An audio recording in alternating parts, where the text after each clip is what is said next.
जरूर, यहाँ आपके लिए एक प्रेम कहानी है। एक मुलाकात ऐसी भी।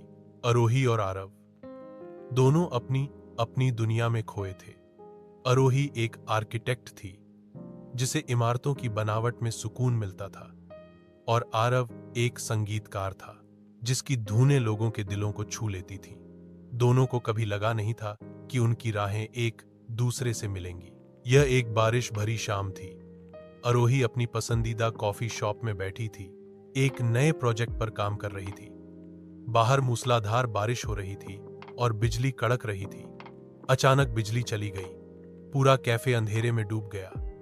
कुछ देर के लिए सब कुछ शांत हो गया। फिर किसी ने धीमे से गिटार के तार छेड़े। वह आरव था।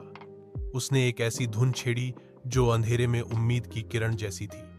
उसकी उंगलियां गिटार पर नाच रही थीं और वह धुन दिल को सुकून दे रही थी। आरोही ने आवाज की दिशा में देखा। मोमबत्ती की हल्की रोशनी में आरव का चेहरा साफ दिख रहा था।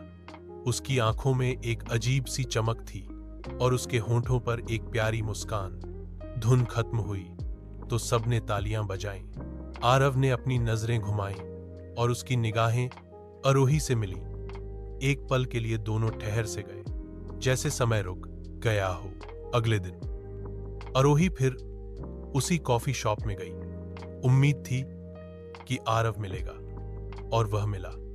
दोनों ने बातें की घंटों तक, इमारतों से लेकर संगीत तक, सपनों से लेकर जिंदगी के छोटे छोटे पलों तक। उन्हें लगा जैसे वे एक दूसरे को सदियों से जानते हों। उनकी मुलाकातें बढ़ने लगीं। आरव आरोही को अपनी नई धुनें सुनाता और आरोही उसे अपनी डिजाइन की इमारतों के बारे में बताती। वे एक दूसरे के सबसे अच्छे दोस्त बन गए, और फिर धीरे धीरे यह दोस्ती प्यार में बदल गई। उनके बीच कोई दिखावा नहीं था, कोई शर्त नहीं थी, बस सच्चा और निस्वार्थ प्रेम था। एक शाम आरव ने आरोही को उसी कॉफी शॉप में बुलाया जहां वे पहली बार मिले थे। इस बार अंधेरा नहीं था, पर माहौल वही जादू भरा था। उसने अपने गिटार पर वही धुन बजाई जो उसने उस रात बजाई थी, और जब धुन खत्म हुई तो उसने आरोही के सामने घुटनों के बल बैठकर कहा, आरोही, तुम मेरी धुन हो, मेरा पूरा संगीत हो। क्या तुम हमेशा के लिए मेरी जिंदगी का हिस्सा बनोगी? आरोही की आंखों में आंसू थे, पर होठों पर मुस्कान थी। उसने कहा, हाँ आरव, 100 बार हाँ। और इस तरह एक बारिश की रात, अंधेरे में शुरू हुई एक धुन ने दो अनजान दिलों को हमेशा के लिए एक कर दिया। उनकी प्रेम कहानी इस बात का सबूत थी कि प्यार कभी भी और कहीं भी मिल सकता है, बस उसे पहचानने की जरूरत होती है।